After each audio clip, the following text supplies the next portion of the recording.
আসসালামু আলাইকুম। সি প্রোগ্রামের স্ট্রিং এর ক্লাসে আপনাকে স্বাগতম সবাইকে।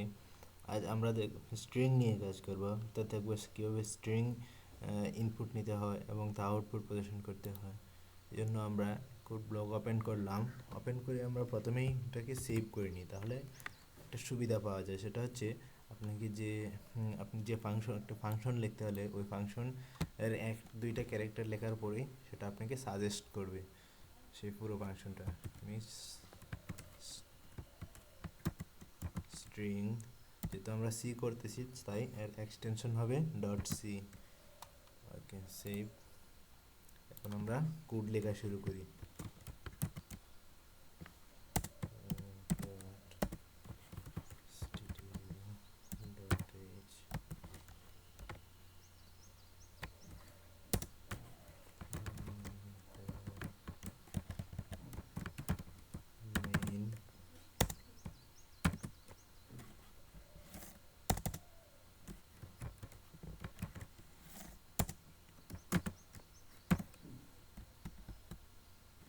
আমরা এখান থেকে প্রোগ্রাম শুরু হচ্ছে। এটা তো আমার সি প্রোগ্রামের স্ট্রাকচার। তারপর আমরা প্রোগ্রাম শুরু করব। এখানে আমরা, যেহেতু আমরা স্ট্রিং নিয়ে কাজ করবো, তাই তার ডাটা টাইপটা হবে ক্যারেক্টার।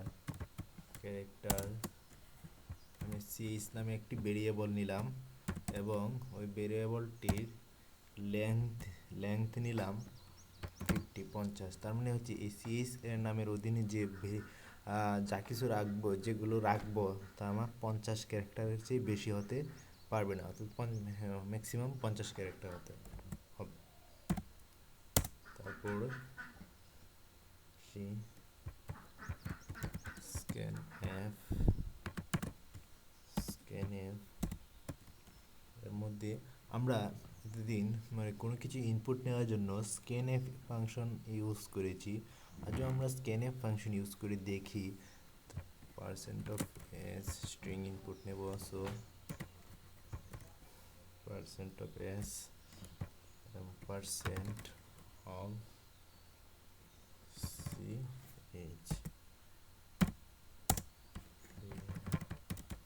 printf %s ch। এটা আমার প্রোগ্রাম হলো।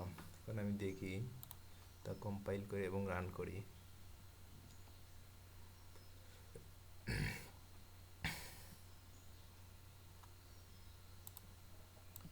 এই প্রোগ্রাম আসছে আমার এখানে। আমাকে ইনপুট দেওয়ার জন্য বলতে, তাহলে আমি ইনপুট দিলাম ওয়েলকাম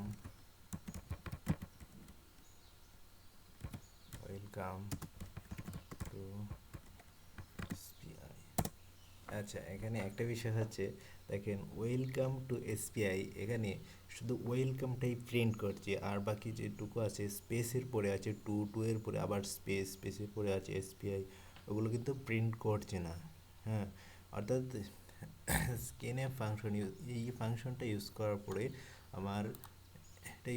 পরে আমার স্পেসের পরবর্তীতে যা থাকবে তা কোনো কিছু প্রিন্ট করবে না।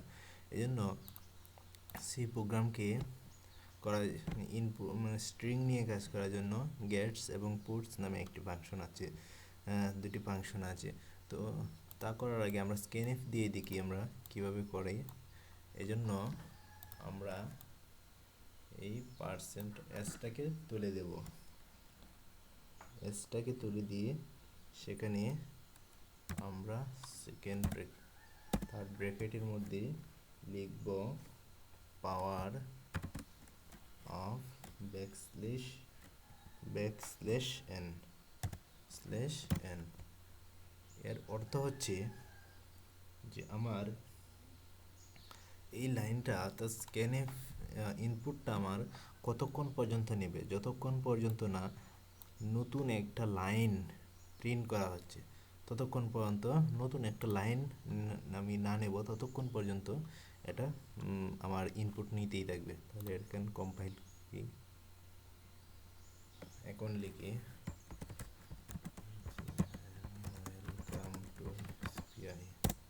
এখন দেখেন আবার প্রিন্ট করছে, হ্যাঁ, ওয়েলকাম টু এসপিআই।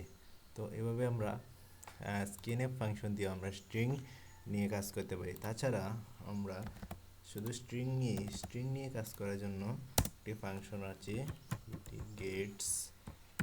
গেটসের মধ্যে আমি সিএসকে কল করলাম, তারপরে পোর্টসের মধ্যে সিএস কল করলাম। এখন আমি কম্পাইল করলাম, এখন আমি লিখি ওয়েলকাম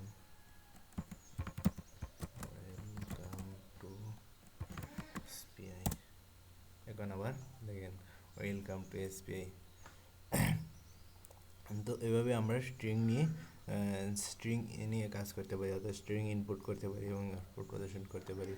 তো আশা করি স্ট্রিং নিয়ে কোনো সমস্যা হলে পরবর্তীতে মানে জানাবেন কমেন্টে। আর এরকম আরও সি প্রোগ্রাম নিয়ে বা বিভিন্ন ধরনের প্রোগ্রামিং নিয়ে বা টেকনোলজি রিলেটেড যে কোনো কিছু পেতে আমার চ্যানেল সাবস্ক্রাইব করবেন এবং কোনো প্রবলেম হলে বুঝতে কোনো প্রবলেম হলে তা কমেন্টে জানাবেন। ধন্যবাদ সবাইকে।